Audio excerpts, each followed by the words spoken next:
All right. Sorry for the. I really thought I slid it slower than that to like for the music. Zach's not here. It's off. Music's done. Music's off. Mike and Doffo, Louis Rabeau. Let's go. Yeah. Horse racing happy hour. Come on, give me the glass. All right.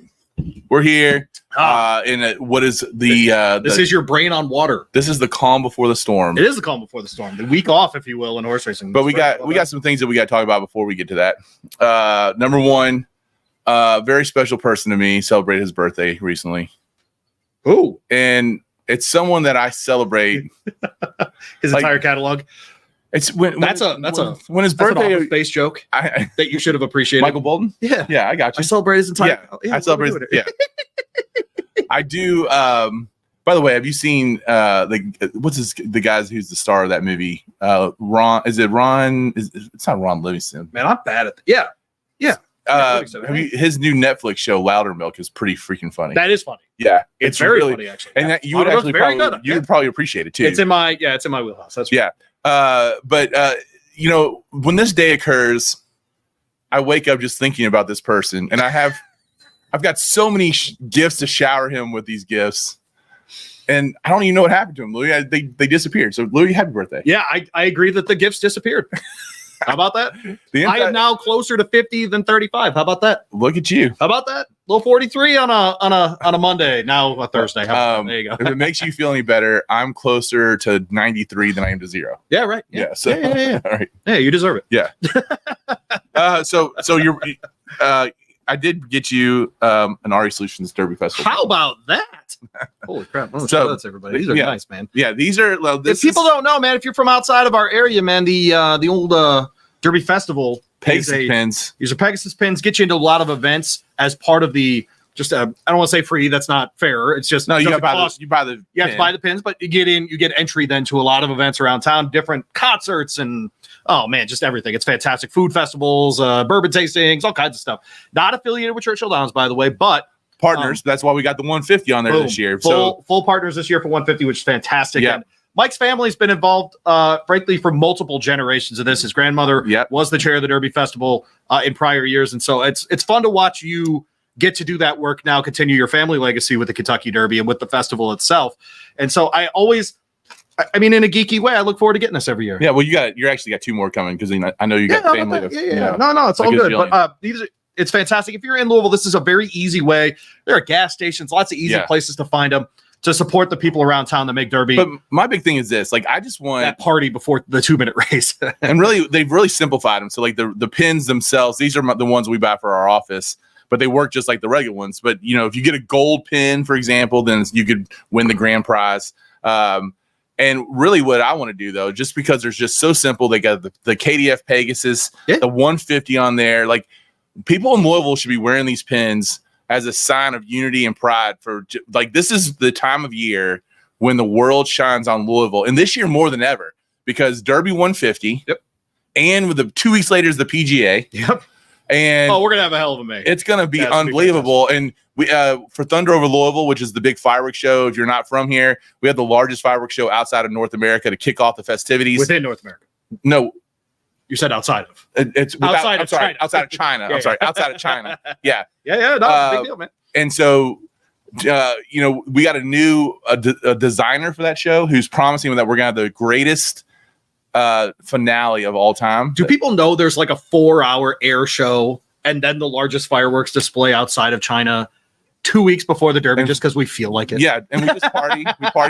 And then another fantastic, man. Another event that I just want to plug from the one that I chair is this Bourbonville event. Now, the pin will not get you into Bourbonville, but the tickets are stupid cheap. Like $75 and then $125 for the VIP. Right. We're going to have 14 distilleries right now. I'm working on maybe getting a couple more. Wow. We got a couple vodkas. We got a couple wines there as well in a brewery. So you got cigars? It's the no cigars this year. It is the largest cocktail party though. About 1,000 people. This cocktail party, eat and drink as much as you want for $75. That ain't bad. It's a banger, man. So you get to try a bunch of different stuff. That's fun, right? Right. Get to sample stuff. It's great. Yeah, it's the best. So every one of these distilleries will have like a signature cocktail that they're going to share, and they're going to have like if you just want to get the bourbon straight, you can get the bourbon straight. I'm going to guess that's like a Tuesday. It's a Thursday. It's always a night. It's all that. It's always the day of our show. It's the one show I miss. Although, interestingly enough, I think they're. Should I call Kornacki? Is that how that works? No, they're kind of coming around to like maybe they want to have the podcast at the thing. It might not be this year, but it might be next year. Okay. So they're like maybe us. A little 151. Maybe the Bourbon Pursuit guys. Maybe a little Bourbon Pursuit happy hour crossover. That'd be a lot of fun. Not mad about that. No. How about that? They don't know anything about that. So if the Bourbon Pursuit guys are listening. What the hell? Yeah. Throwing that in our lap. Here we go. I need to hang out with that Louis guy. There we go. But yeah, I mean, just some good stuff. We're smoking cigars today that we got from our boy Jay Shepard. We'll be out there in a couple of weeks, week before Derby. By the way, I'm doing my Rabo and Co. show out there. Our guy, Horse Racing Nation, Ron Flatter will join us for that show. How about that? Sweet. I mean, I might have to be there for that show too. Oh yeah, yeah. No, everybody out there. Jason and I go way back. Jason. By the way, I'll just throw it out there. We've got a promo code going, Mike, for Mike's appearances on the 10 to noon show. If you mentioned ESPN, you mentioned Louis, mentioned Mike, whatever, you get a Casa. Ooh, boy, oh boy. I got to get the name right. But you get a free cigar, essentially. And to visit his website, Jay Shepard Cigars, go visit him. If you order, and he'll ship it for free, he'll include a Casa Pastor, which in Kentucky is worthwhile because Pastor means shepherd. SEC Freshman of the Year. How about that? And Jay Shepard. Who's the father of Reed Shepard. Jay Shepard. Jeff Shepard's the father of Reed Shepard. Yes. Not the same Jay Shepard, though. Different Jay Shep. Should we lie, though, so that people don't go absolutely. If it was Jeff Shepard's spot, though, his wife would run it, right? Probably, yeah. Stacey be all over that, right? Yeah. But Jay Shepard, when she works security to stop you from leaving and stealing. Did you ever hear the story about how I met like actual Jay Shepard's wife? Not Jeff Shepard, but Jay Shepard, the cigar guy. I actually don't know this story. By the way, killer guy. Great guy. Helps with all the charitable stuff you and I have ever. Yep. But he helped with all the every time we come to him with we need something for a nonprofit. He says, "What do you need?" Yeah, that's it. It's just, what do you need? Tell me. So he's fantastic. One of the things. So when I transferred from Bellarmine to Louisville, yes, I did go to U of L. If you follow me on the Kentucky postgame show, if there is a U of L basketball yearbook. To be fair, you're also sponsored by Fish and Wildlife.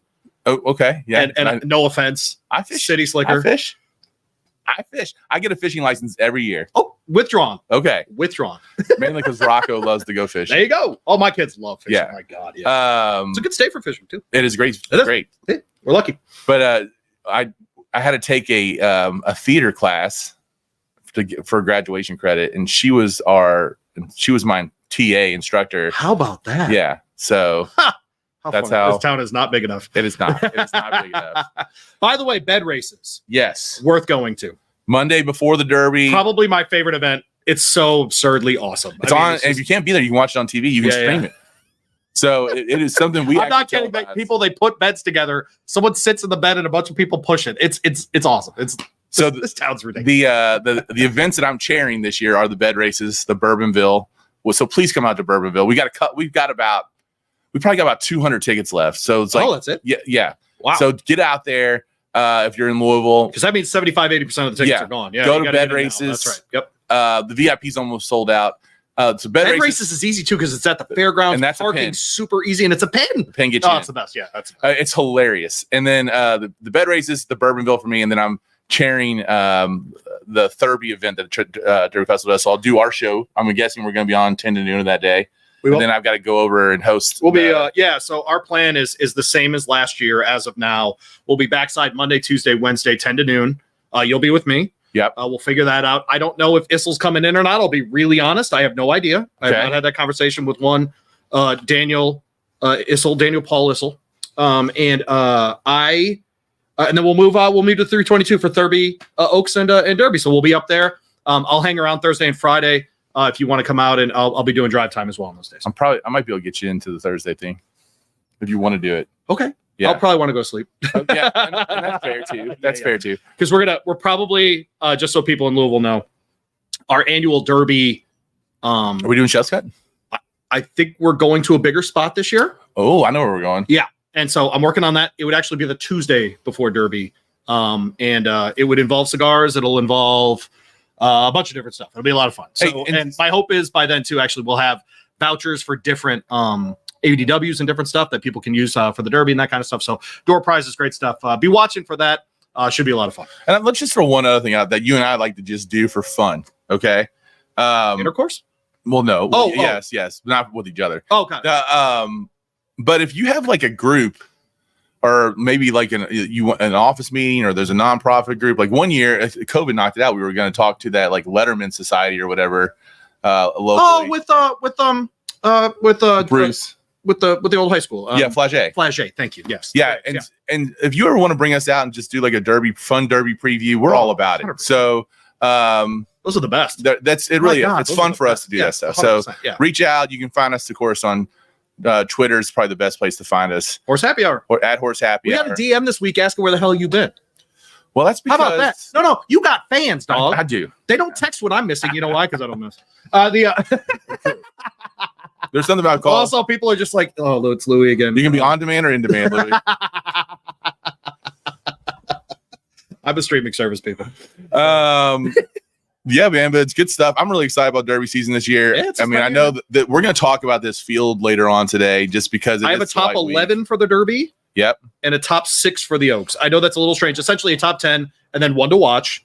Okay. Because Mage this time last year was 33rd in the points. Wow. Okay. All right. So that's just a reminder that, hey, we haven't seen 100 points. And Mage has got a full brother who's already on my list. Oh, it's got to be at the top. Close. He's very close. Yes. Yeah.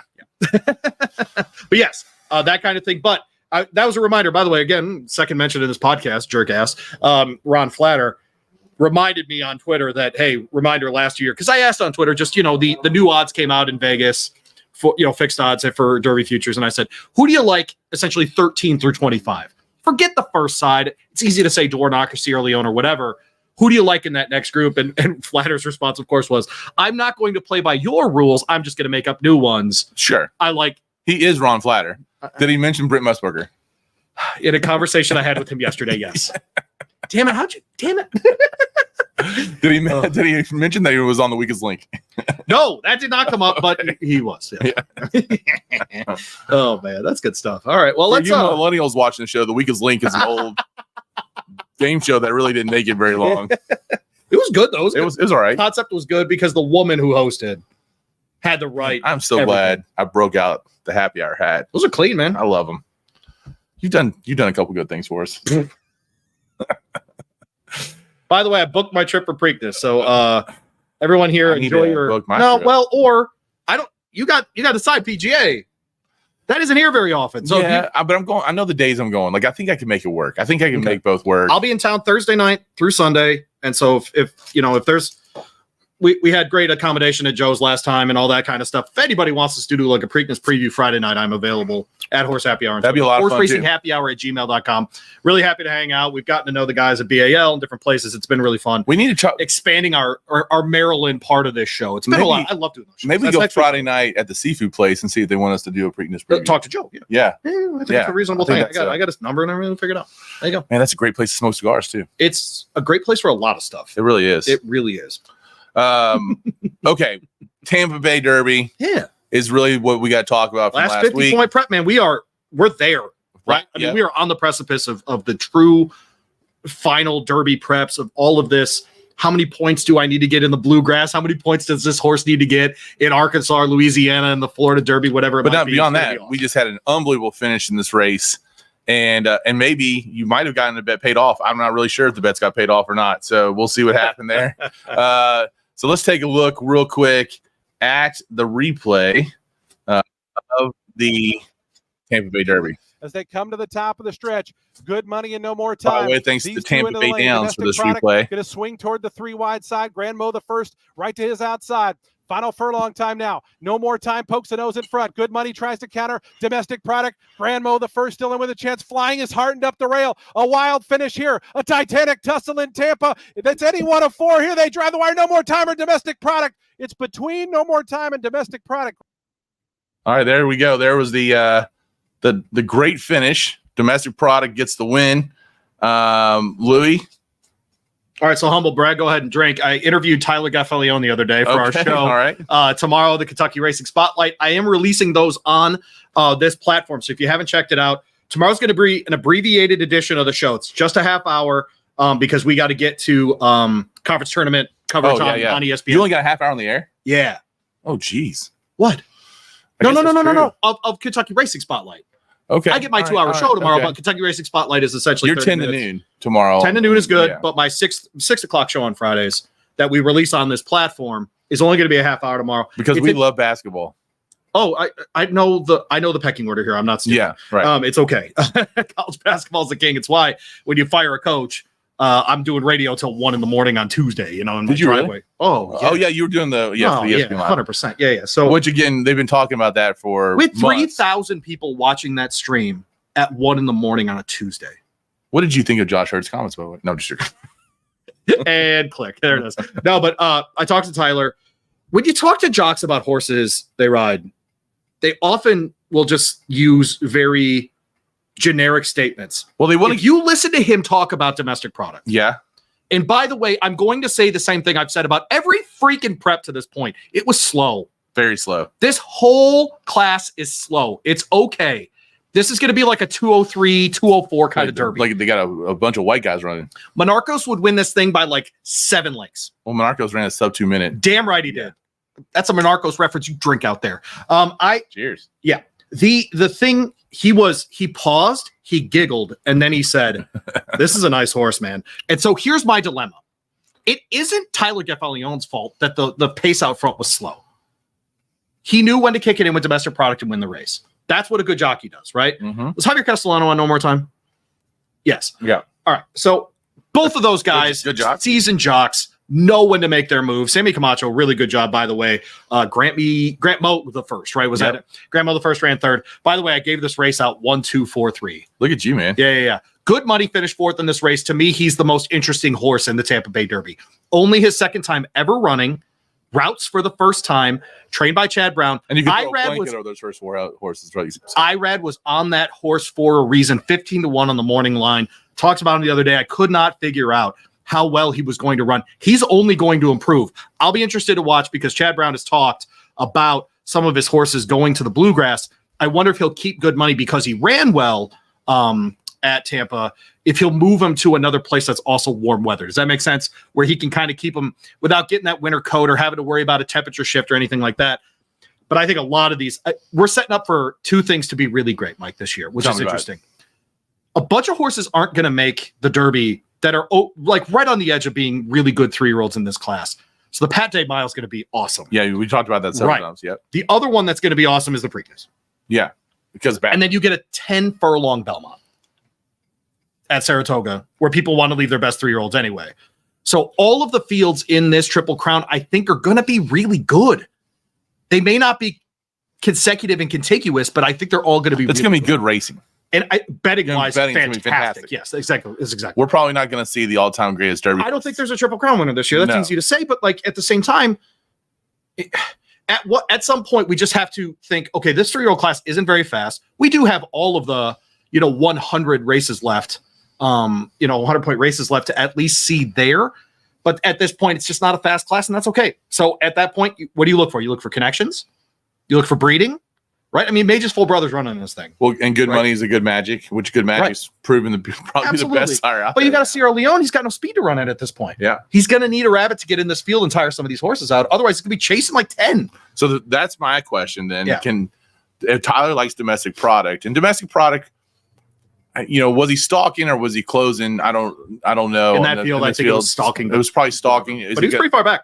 He was a half second back at the half mile, right? So at the half second horse racing back on the stretch, it is. So I just wonder, because there's not going to be any speed, can a closer win this race? Yeah, that's right. That's the big question. Yeah. Well, I'll talk about that in my rankings and why Sierra Leone's not on top, because I love that horse. I think he's fantastic. I think he's going to pick off a bunch of races in his lifetime. But at the same time, he's got to close. Style doesn't fit. Style matters, man. And this is one of those years of all these slow horses make it, and that get out front, stay out front, justify style, authentic style, whatever, might win.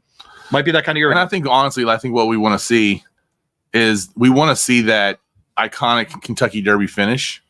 At the end of the day, most of the people in the stands really don't know. And so if it's a close finish, that's all they really. Sure. And we could get, because it's almost like watching Daytona 500 when they've all got restrictor plates and they're all just huddled up. And we could see that first, the Derby's kind of interesting because you get like the first pack, and then there's like a break, and maybe a couple of horses in that break, and then there's another pack. That first pack could have like 8, 9, 10 horses. Yes. I expect 12 horses to fully be in it at the 8th bowl. Yeah. I think it's setting up for that kind of thing. So there you go. So because of that, and I think we've even looked at it the last couple of years, and we're kind of getting into this conversation, and not, like in past years, I'm the person who likes the trends. The trends have kind of gone out of been tossed out the window. They're just new trends, I would say. Yeah, there probably are new trends. Yes, they're just new trends. Like, it used to be that you had to race as a 2-year-old, right? Well, we've seen recently where someone who did not race as a 2-year-old win. We used to race and win as a 2-year-old was really important, right? Having your feet underneath you, crossing the line first as a 2-year-old mattered. It was more important though that you were undefeated as a 3-year-old, that you won a 100-point race. Yep. And that's gone by the wayside. I agree. And so, I don't think we're definitely not going to have an undefeated 3-year-old. Well, I'd be surprised if we have an undefeated 3-year-old win the Derby this year. Okay. But I just do you throw those things out, or which are the trends in that you think matter now? I by the way, totally did not prepare you for that question. No, it's okay. For me, the Derby sets up as an individual race rather than one that's based on trends altogether. I just think the trends are new. Like, which paths to the Derby really matter? California to me is a toss this year. That's super unusual for me. You know that. I hold the Santa Anita Derby in incredibly high regard as far as its predictability for success. And that's because of the Baffert stuff? No, it's because I think the Southern California 3-year-old crop just isn't very good this year. Okay. It just isn't. And I don't think anyone listening in LA or San Diego right now is going, oh, Louis. No, I think they all kind of agree with me. Let's see if we get a text from Sheriff. Maybe. He's going to say, you mentioned Flatter 3 times. What are you doing? Like Beetlejuice. But no, I think it sets up that we haven't seen the Derby winner win a big race yet. Okay. I think I'm going to give a top 10 today, and maybe 2 of those hit the board.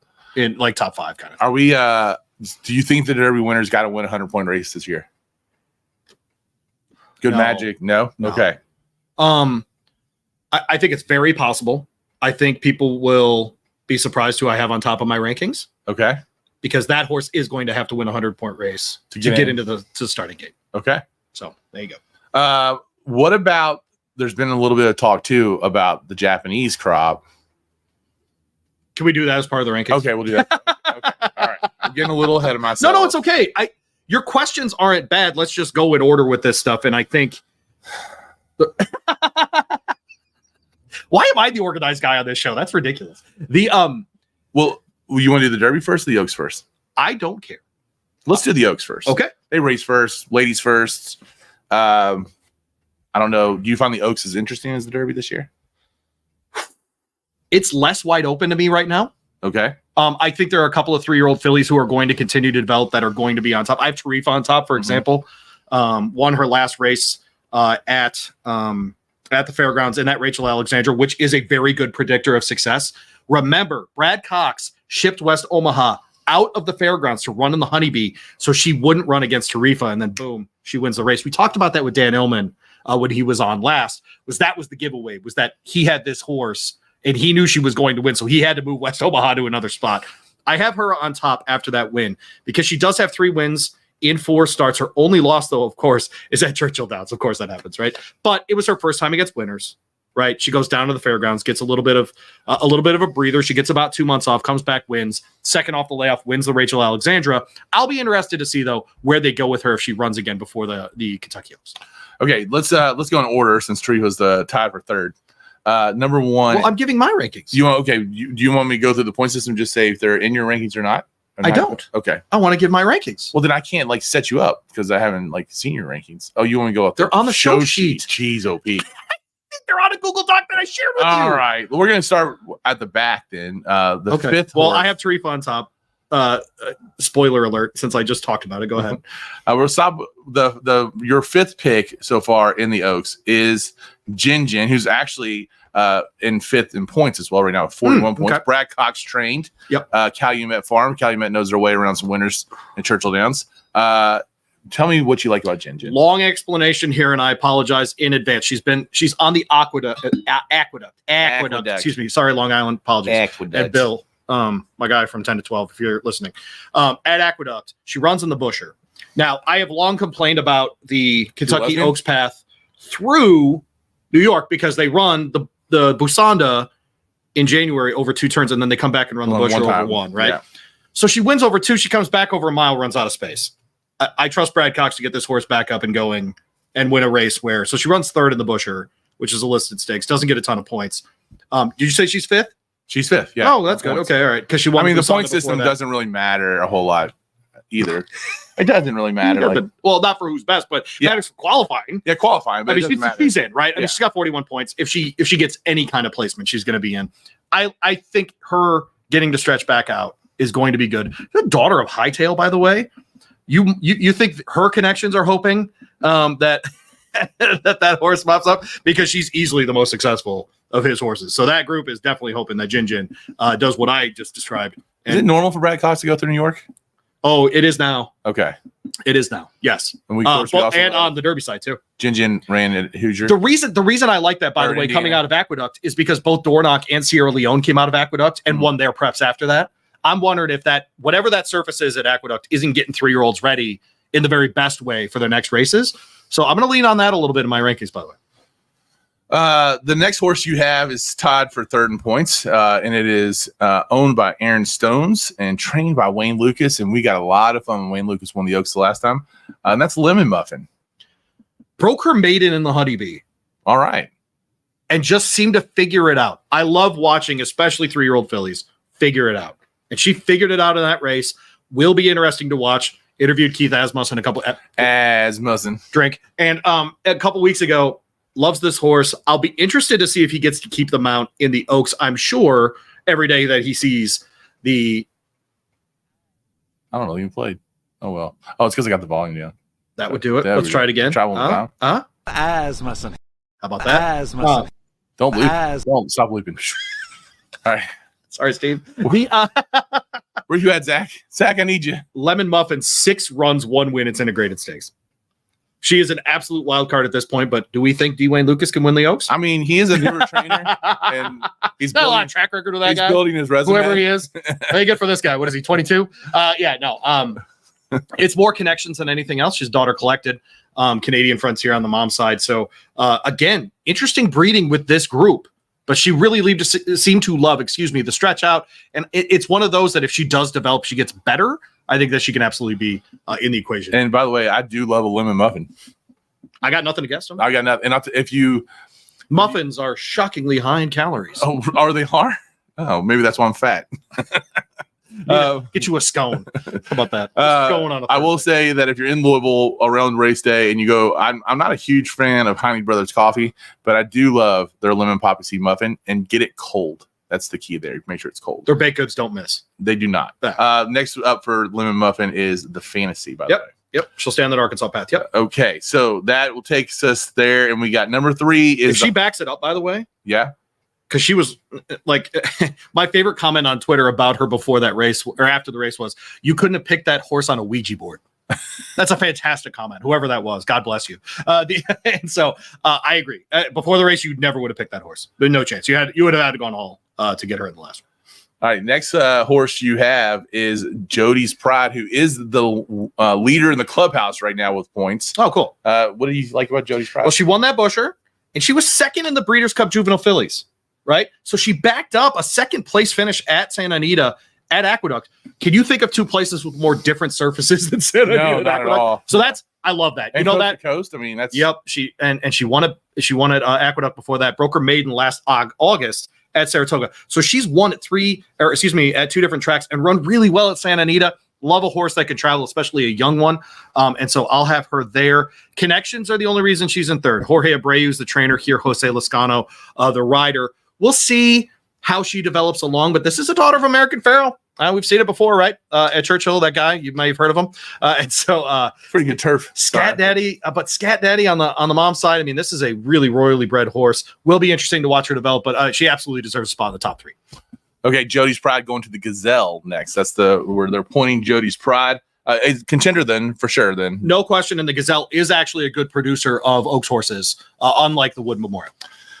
Just FYI, the winner of the Breeders' Cup Juvenile Filly is your second pick. Yeah, she's 3 for 3 lifetime. Has yet to run this year. She did win that Breeders' Cup Juvenile Fillies. I think she's really, really, really talented. Obviously, a Bill Mott trainee, daughter of Justify. No, maybe the best, maybe the best sire going right now in the U.S. at least. Good Magic, him and Good Magic, yeah. and that's. I mean, the list is pretty short. They have dropped American Pharoah stud fee.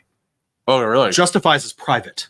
Ooh, so my man, $250,000, $300,000. I mean, that's that kind he's of a thing. high class escort. So, I have just FYI the second spot. Also going to be joining in the Gazelle, right? Not in the Gazelle. In the what's the race that we mentioned? Oh, the fantasy? No, yes. Yeah. All right. Oh, going Arkansas. Okay, I like We're that. going Arkansas. I like that. Going Arkansas. All Be right. interesting who gets that mount. Yeah. Yeah, because I think it was Junior Alvarado in the Breeders' Cup, so it'll be interesting to see if he runs her back with him. I don't love the layoff. That's why she's second and not first. She was obvious champion 2-year-old, but I don't love the layoff at this point. I want to give just a really kind of just before we get into the Derby horses, let's talk about the schedule, about how these 100-point races go, because it does matter. Obviously, if you just race, you're probably not going to go to Louisiana in 2 weeks. So that is in 9 days or whatever. Right? Yeah, it's coming up. So we'll talk to Kevin Kilroy next week. Oh, I like Kevin Kilroy. He's nice. He's all right. Yeah. Yeah. He's wearing a hat right now. I'm sure he is. So right now. So am I. I mean, right now. Yeah, sure. That guy showers in one. Yeah. Sleeps in one. I can only confirm that because we slept together when we were in LA. Was he good? I slept with you too. Not in LA. We got gas at South Central in the same house. Dude, we looked at that map after we got done and it was like every rap song is based on this neighborhood. How about that? Oh, it was great. So on the weekend of the 23rd, we have the Japanese Fukuryu. The Fukuryu. Fukuryu. Yep. We have the Louisiana Derby and the Jeff Ruby Stakes. Correct. And you love, I mean, the Jeff Ruby Stakes is starting to become a legit contender for, you got to pay attention. You got to pay attention. It's over. You have to pay attention to the horses on that track. I'll talk about one that'll be in the Jeff Ruby Stakes that has no Derby points. And that I think is a contender. And that's Derby. Tennessee, right? Why did you do that? Because that's who the first horse we're talking about. Oh, because he's the wild card? Yeah. I was going to save him for last, but hey, how about that? I'm sorry. No, I put together a show sheet and then you're like, fuck off. I'm going to do whatever I want. You said the horse on top is the one that's going to surprise, and that's why I wanted to leave that for last. Okay, fair enough. Let's talk about Tennessee. So talk about Tennessee and the Jeff Ruby. So I interviewed Brad Cox a couple weeks ago. Oh, you've mentioned that. Humble brag. Yeah. Drink. No, I'm just trying to get people. Thanks, Dan Issel. That's not true. Jenny Reese did that one. How about that? Yeah. And so I caught him off guard because I was like, hey, I'm sure everybody's asking you about all these Derby horses you have. You've got this horse that I've watched you run in an optional claimer and all these sorts of things. His name is Tennessee. Is your Ruby horse? And he did the old, I caught him.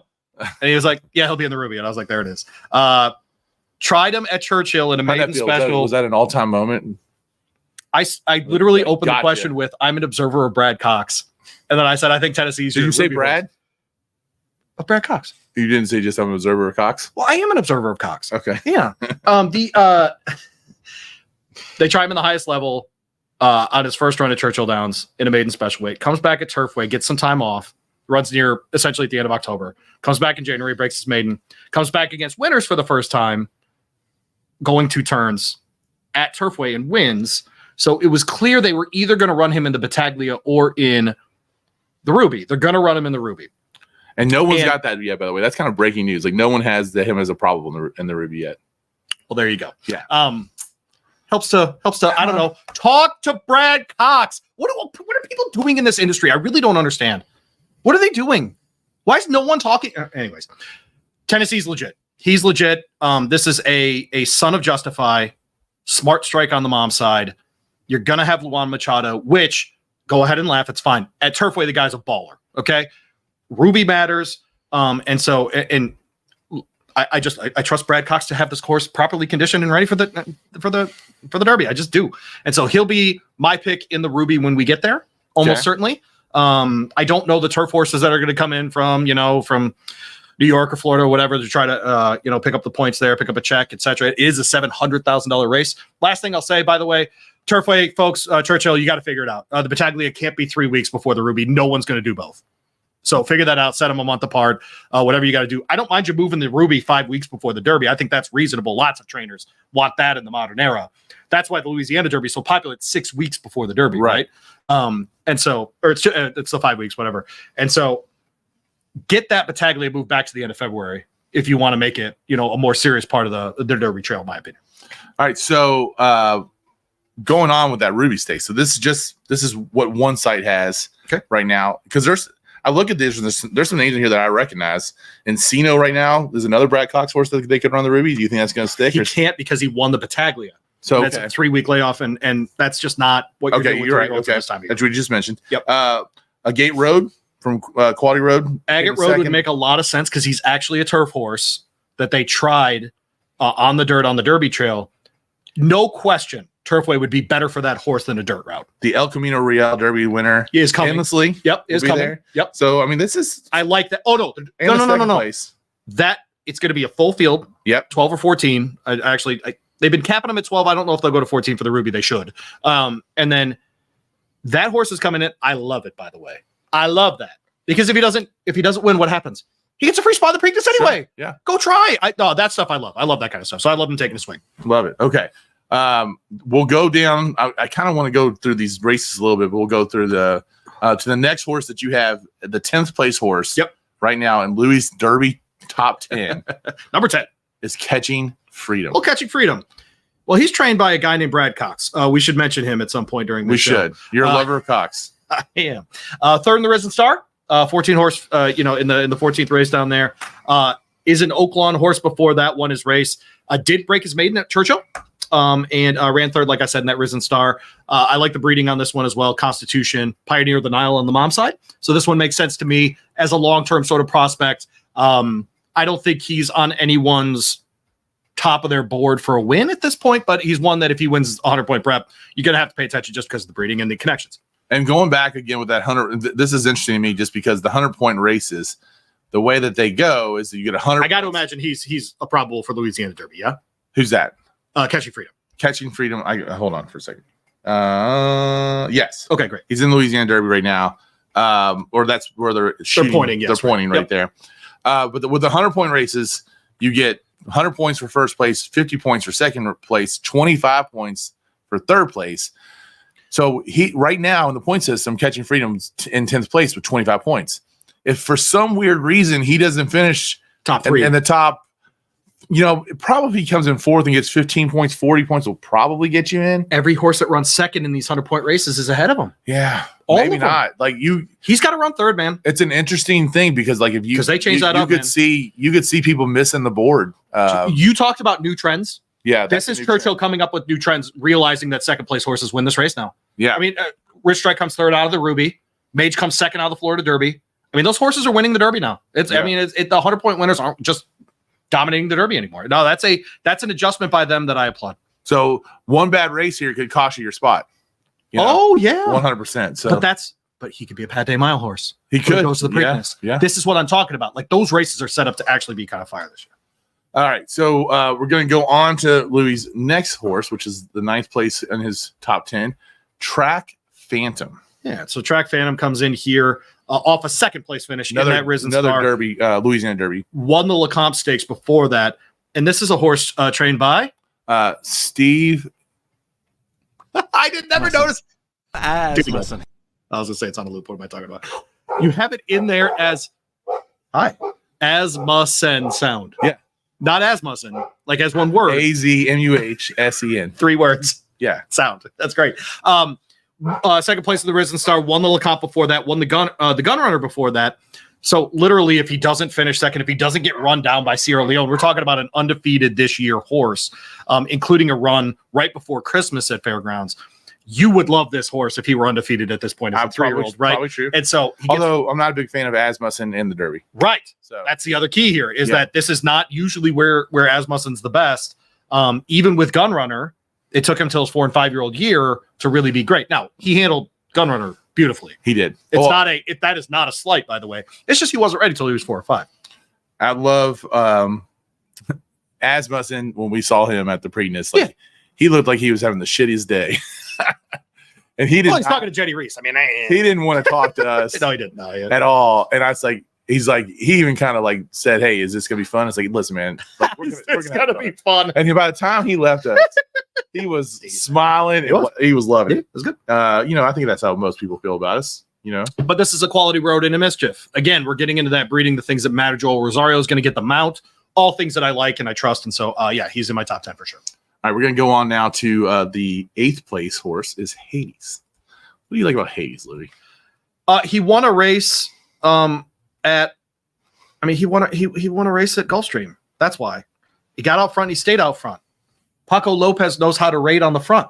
That's why I like him. This is a year of slow horses. They give you the one that's willing to be out front and can just get a lead and keep the lead. So that's why I like Hades. I'll be interested to see him in the Florida Derby. How many points? Because of his name. How many points does he have? 20? He has 20, yes. Dude, that horse finishes 30. He's got 45 points.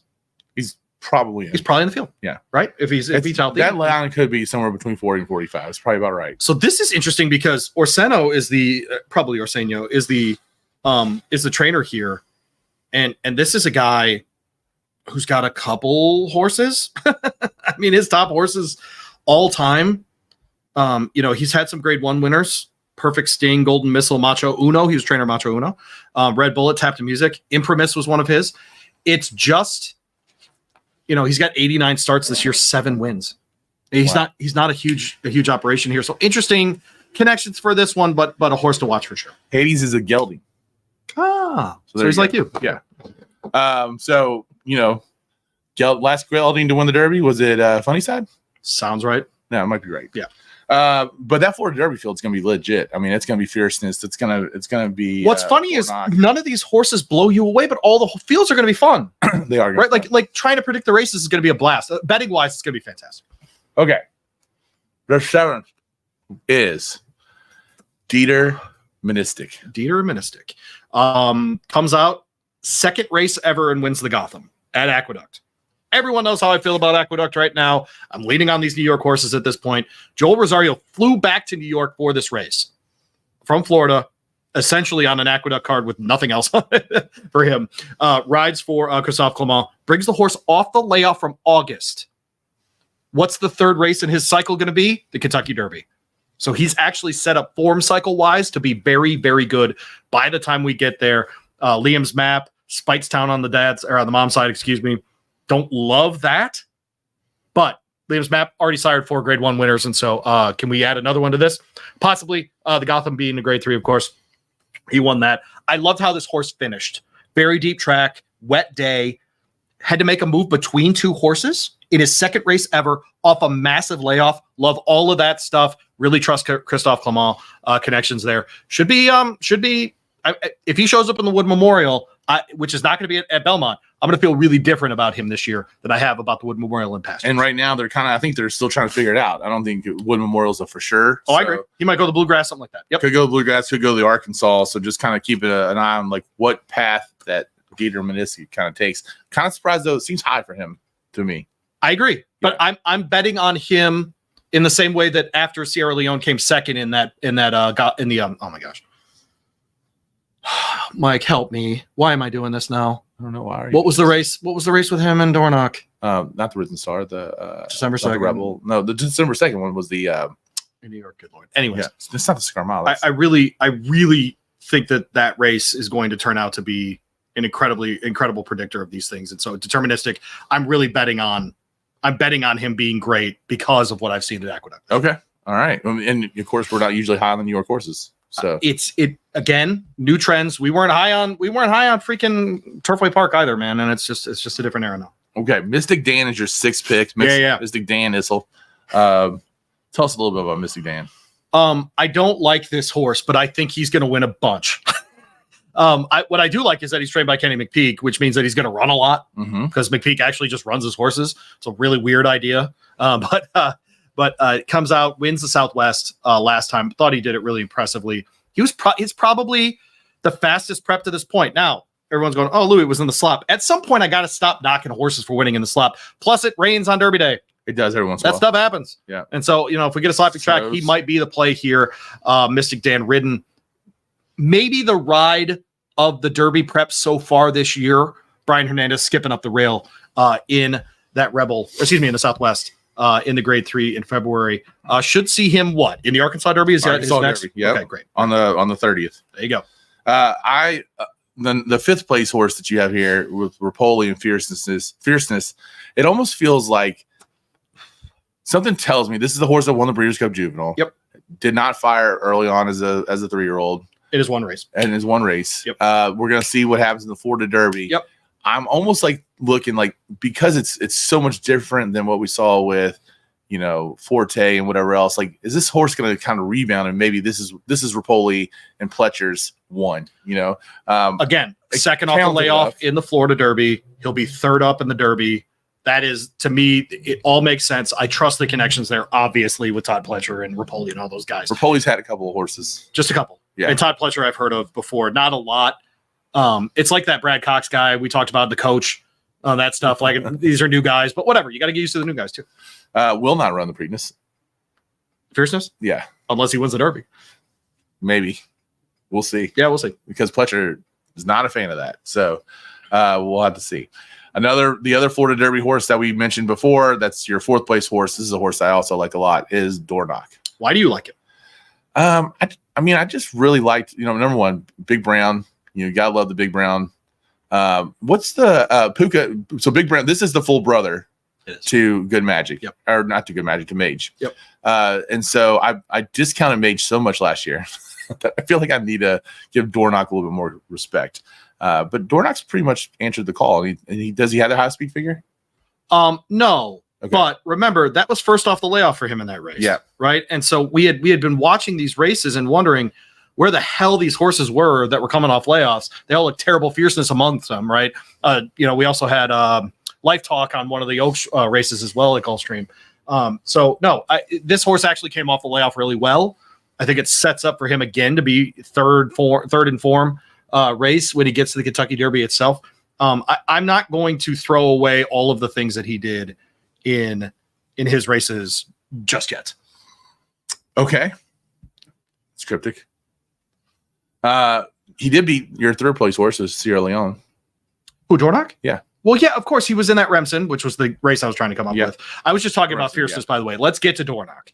Dornoch, though, is set up very, very well right now to be third up in the Kentucky Derby and to run into that, Florida Derby against a very good field, get really good experience. And then by the time he gets to Louisville, I think he'll be in really great form. All right. And this is one that would follow the trends, right? It could be the undefeated as a 3-year-old, all that kind of stuff. So we'll see if Dornoch is able to pull it off. And man, I don't know if it's ever happened before. They have the two full brothers. No way. There's no chance. There's no chance. And especially chance, not back-to-back years. No, hell no. I mean, that would be Good Magic stud fee. Oh, if they go back-to-back. Would be a gajillion. Well, what's his broodmare worth then? Oh, tell me, Puka. What's Puka worth? Ooh. 8 million, 10 million? Honestly. Yeah, it got to be. Sure. Yeah. No. Right.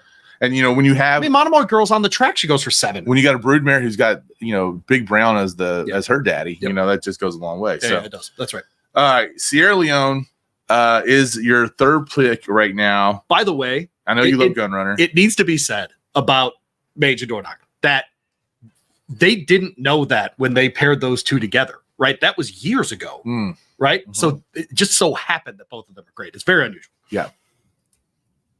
All right, so Sierra Leone would be second if his running style were different. Okay. I don't love the closer this year. I agree. Yet. We haven't found our rabbit yet. There might be one. We don't have one yet. And so I don't love that he's probably going to have to navigate 15 freaking horses to win the Kentucky Derby. And I just don't like that. Can it be done? Sure. Absolutely. But, and Tyler's probably going to be aboard this horse. Knows Churchill as well as Pat Day, frankly. I mean, he's that kind of level right now. But the running style really bothers me. Obviously, nothing about the breeding bothers me. Nothing about Chad Brown and Tyler Gaffalione bothers me. I think he'll be in the fold here. He'll be a very serious horse when we get to that first Saturday in May. But the running style is why he's in third and not second for me. Is it a scenario, though, where Chad Brown takes one of his speed horses and tries to point him at a 100-point race that he thinks he could hit second? I think that's actually going to be out of the Cox barn. Unwittingly lose the race. Unwittingly, yeah. Right. Interestingly enough, that's fascinating. Okay, your second place horse, who's probably going to be like bet like no other just because of his name. And he's a good horse. I'm going to guess. What do we do, by the way? Real question. Next 3 weeks. Timberlake's ready to go. Yeah. It's gonna be May. We got that. And then Dusty May gets hired at Uville. Oh. We got all this May. We got Derby. We got Dusty. We got Timberlake. May happens every year around here. It's a lot of May, bro. Lots of May. It's a lot of May. You think Dusty May's getting the U of L job? Is that who your pick is? Who I think will get it or who I want to get it? Well, I guess the IU connections is why you want Dusty May. Oh. No, I don't want him here. I just think he'll get the job. Would you rather him not get the job and be the next head coach at IU? I think he should take the Ohio State job. Okay. I think he'd be freaking amazing at Ohio State. Really good. Anyways. All right. Timberlake wins, comes out. He wins the Rebel. Dude, it's that. Look. This show is based in Louisville, Kentucky. We're going to talk horses. Basketball is going to happen. These are things, brother. Yes. It's okay. It's going to happen. All right. So Timberlake wins the race last out against Common Defense, Northern Flame, Woodcore, Dymatic, Carbone, who I really like. Was this a great field is the question. Okay, great. If we're going to start splitting hairs about the fields and 50-point races, I don't know. But a big field. He goes 2 turns, right? You get Christian Torres aboard, who's not the normal rider because Florent Giroux's overseas on the Arabian Peninsula, Arabian. right? Yeah, and so you get a backup jockey, he still wins pretty damn easily. In the Arkansas route, I trust as a good route. Oakland seems to travel well off that dirt. And so give me him in my second spot. If we're going for horses that actually kind of look fast, it would be him. Okay, I kind of teed this up earlier, didn't? And that's an Into Mischief, by the way. We haven't talked about him yet on this show. And so this would be the chance for Into Mischief to get one last Derby winner, I think. I think he's about to be. Are you going to be shocked when Timberlake's the morning line favorite for the morning line favorite? Let's not say morning line favorite. Let's say he goes off as the favorite. He's bet to the favorite. I would be surprised at that. Okay. Forever Young. This is where it gets interesting, Louis. This is your top pick. This is your surprise. It's not a surprise. Do you know why? Because Japan's doing a good job, man. Number one. Number two, who told us about this horse before he won the Saudi? Oh, shoot. Mr. Dana. Yeah, that's right. So I watched this horse very closely in the Boutique Group Saudi Derby, grade 3. And he wasn't just the best horse. He was easily the best horse. That's a nice deep track there in Riyadh. He's going to go to the UAE Derby. He's going to win it. And then he's going to come here. And we have to make a really serious decision. Is he Mendelssohn or is he this horse?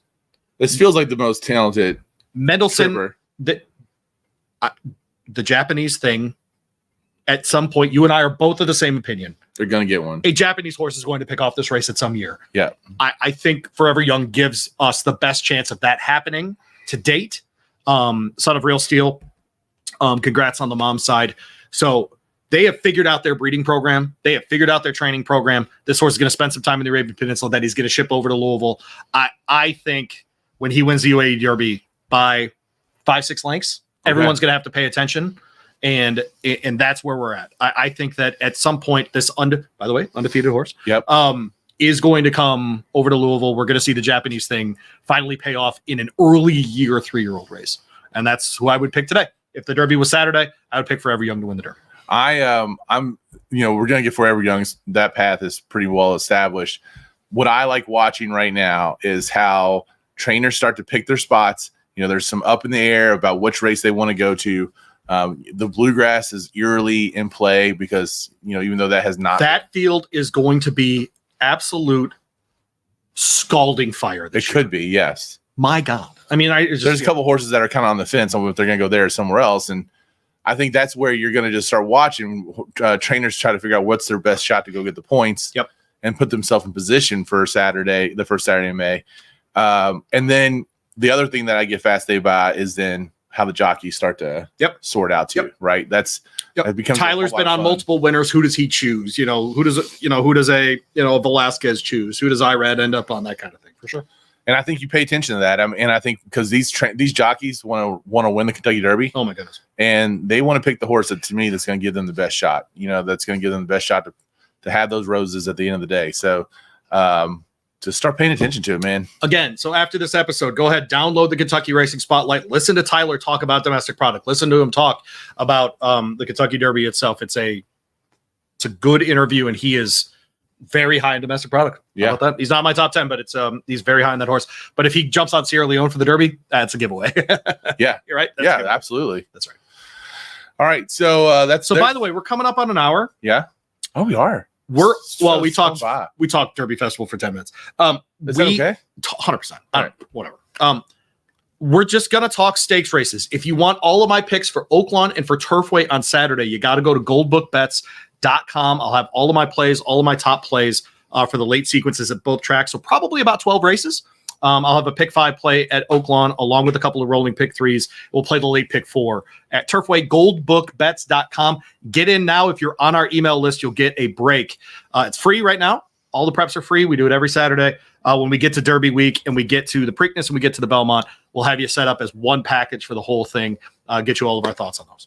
Well, then the first stakes we're going to talk about, because it is Whitmore Stakes Day, we're going to talk about the race 7 down at Oaklawn Park, where our man Matt Jennerman is the track announcer. By the way, he's kind of big time in this now, right? No, he turned me down for tomorrow. Oh, because he's got something to do at Oaklawn. Oh, that guy's discovering he doesn't just get to like hang out and go to the backside and hang out with horses. He's got a job now. He actually he lives in a place that really gives a shit about horse racing, and he's got stuff to do. That's right. And I will just say, last week when I was in California, I got to drive past Golden Gate Fields.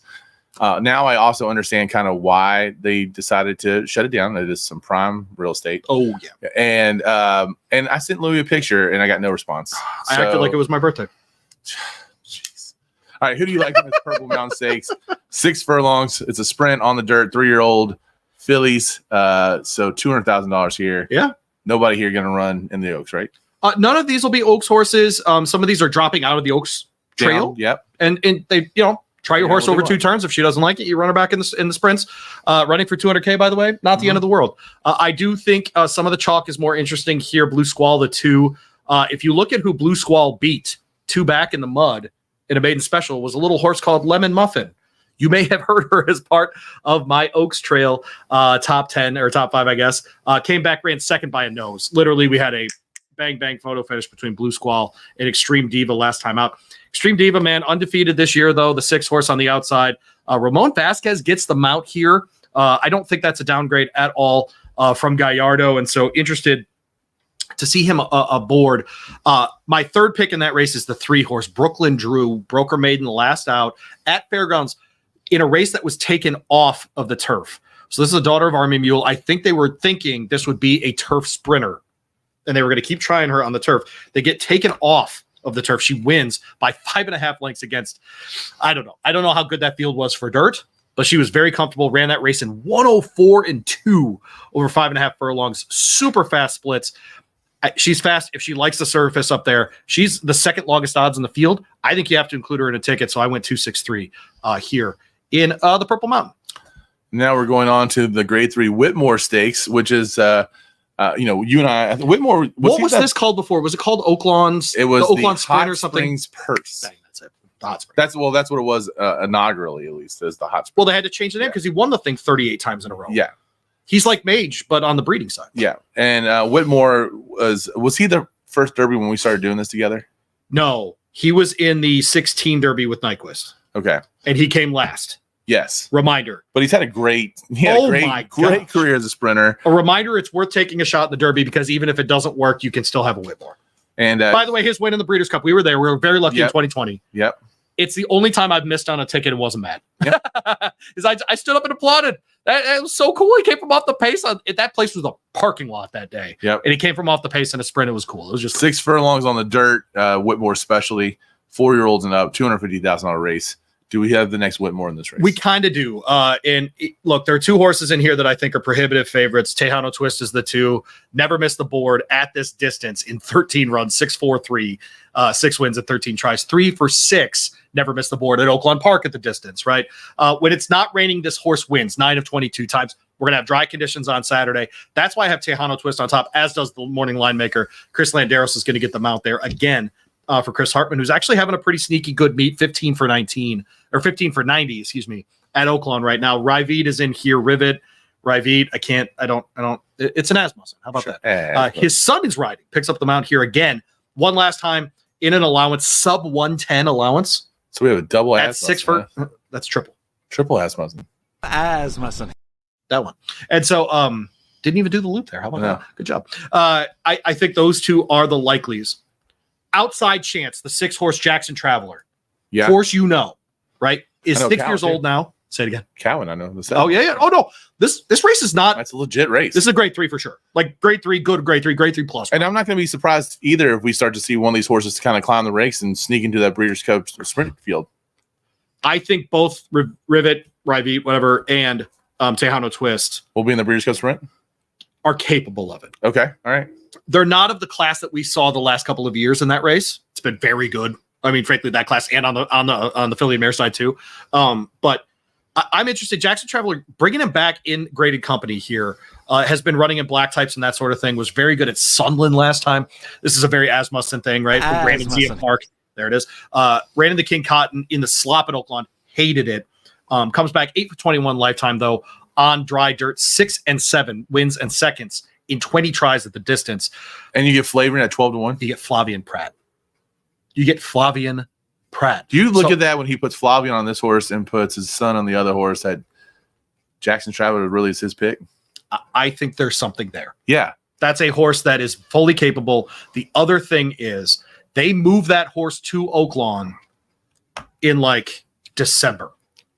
They've been training him at Oaklawn to get ready for races outside of there. So I think they've been pointing to this one with him for a long time.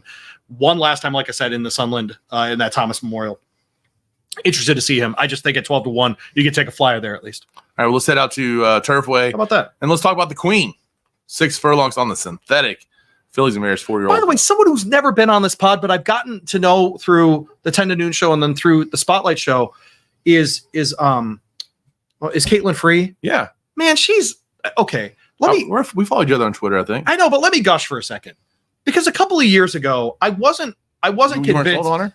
I wasn't. Yeah, okay. No, I wasn't. I'll say it out loud. I wasn't. Caitlin, come on the show.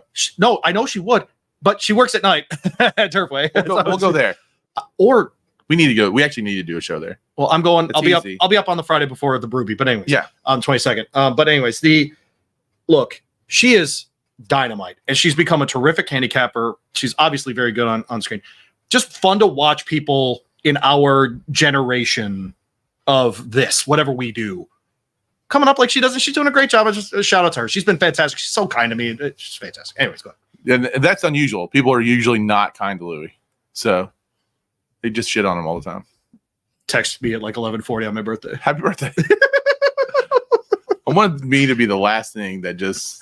I was asleep, so it is what it is. Yeah, I'm an old man now about sleep. Well, now you turn 43. That's it's over, man. All right, so tell me about the Queen. Who's going to win this thing? So this is an interesting race because BG Warrior's in here, and she shot out of a cannon last out, won by 5.5 lengths in the Wishing Well, which was back in January. If you just wanted to go class and be skinny, use her. I'm going to use Victorious on top, the 7 here.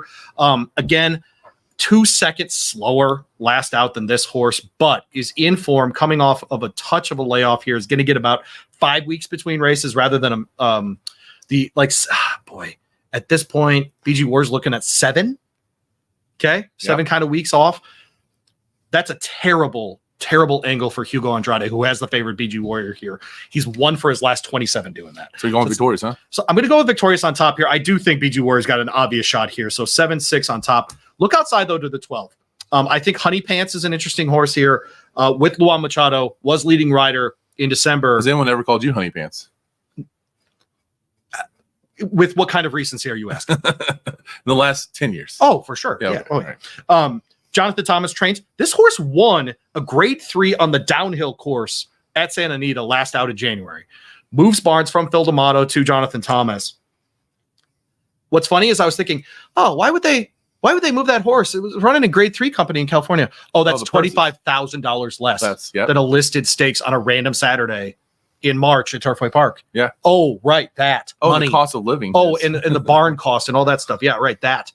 This horse, though, been all over the country, won all over the country. Probably 4 wins total, interestingly enough. But on the synthetic, ran second. Only time trying the synthetic. It's been a minute. But this is synthetic? Yeah. But Turf to Synth is a good angle for Jonathan Thomas. Wins at 15% doing that. First time with trainer, recently around 20%. And so, Luan Machado gets them out here in sprints at Turfway Park, it's okay to be on the outside. That has actually worked out pretty recently, especially this year. And so I'm not swayed by the 12 spot there. But 7, 6, and 12 there. Again, goldbookbets.com. I'll have all my plays, all that stuff up there, totally free for you. Y'all, it's about to get fun. And we are like in this area, you're going into March Madness. And just a little note about next week. We should be good to go. And for some odd reason, the Kentucky game would interfere with our normal show, and I got to be on the air. Oh, yeah. We might have to move the time for this show, or Louis will be by himself. Which one would you want to do? Can we move it? Isaac's going to be really mad. Shout out to Isaac. Okay. Sorry, Isaac. Hold it down in Maine, buddy. That guy got engaged in our hat. Oh, the show hat. How about that? What's up? Yeah. That's what I'm talking about. All yeah. right, That's our guy. That's our guy. So we got a lot of basketball going on. We got a lot of horse racing going on. Yep. I mean, this is when these fields really start to take shape. Enjoy it. I mean, if you're a golf by the way, I'll start in there. Yeah, I'll start for the 100-pointers especially. I'll start cutting the segments from the 10 to noon show, putting them on this platform so people can listen to that. We've been talking to Matthew DeSantis from NYRA. We've been talking to, obviously, on this show, Brian Nadeau's been a great resource for us down at Gulf Street Park. He's been awesome. He's awesome. He's really become a nice addition to the show. And I think next week I'm going to try for Kornacki on Thursday. All right, man. Yeah, because we haven't had Steven in about a month. And we're due. Yeah. I need to be on the show with Kornacki for sure. So we'll find out. You know, that happened once, right? When he was in his car? No, he was in it. Well, I think he was in his car. Yeah. By the way, commitment to the show. Steve Kornacki pulled over in a rental car on his way back from Lowell, Massachusetts to Manhattan to do the show. Yeah. And you just don't show up. No. I mean, Steve Kornacki's more committed to the horse racing happy hour than Mike and Alpha. It needs to be said. Oh, maybe. You get paid the same amount at least. So, yeah, man, we're just loving it. So just. By the way, other thing, last thing, got our thumbs up from the good folks in Indianapolis. We will be up again for the Indiana Derby as part of our coverage. So that's Saturday after July 4th. I'm not doing it, man. I bet unless I get to do my paddock pick where I was 1 for 1 with Big Fudge. Big Fudge, baby. Drake. Rachel, put me back in the paddock pick. Let's go. I just judging by the back and forth, I think we're doing some of that stuff. Yeah, I know. Yeah, but we'll see Paul LaDuca, right? Man, Paul's. We need to get Paul on actually pretty soon too. I agree with that. Yeah. We'll get Paul back on for that show, and hopefully special guest Andy Sweetie. How about that? Oh, well, I want Andy to do that. His station's gonna be out there. I told him, bring your wife, bring your son. They got a jungle gym. They got all kinds of fun stuff there. If you haven't been, by the way, early. We'll get there early for Andy. Oh, to get on his show. Yeah. Oh yeah. Now it's on a Saturday. Sure. But his station comes out. We always do a spot on his show or on that station, right? With JM. That's right. And so with the fan up there in Indianapolis, appreciate. By the way, only station in Indianapolis that takes Dockage has been nice to you. You're like the only person Dockage is ever nice to. He loves me. It's funny. Do you know why? Because I actually don't talk to him. Yeah, that's probably it. Right? He doesn't actually know what I think about anything. Well, there you go. But I just want to tell people, if you're we have listeners in Chicago and Detroit and different places, that's an easy trip. The hotels are not expensive, and the day of racing is fantastic. It really that pick 5 is so fun. It actually is getting better every year. That I agree. Out there, it's getting better and deeper, and like quality horses, quality trainers. You and look, if Churchill can't figure out their turf horse, those turf that might be good. Yeah, Ivar was up there. Yes, we saw Ivar. I mean, like, yeah, no, it's a good day. It was a great day. Yeah, it's a good day. Even if Louis hit the pick 4 and I didn't, or pick 3 or whatever, and he was rooting against me, pick 5. Speaking of which, I got to check I got a pretty big bet going on right now. Yeah, you do. Do you know that? A Texas A&M Ole Miss game. Check. I don't want to jinx it, even though it's probably over. Yeah. Yeah, we can look. Okay. All right. We're going to pay the tab. We're going to get out of here. This has been, I don't even know which sound is here for the final. We're going to just go with, what is this? This has been the Horse Racing Happy Hour. I was right. Yeah. Let's go. It's your birthday.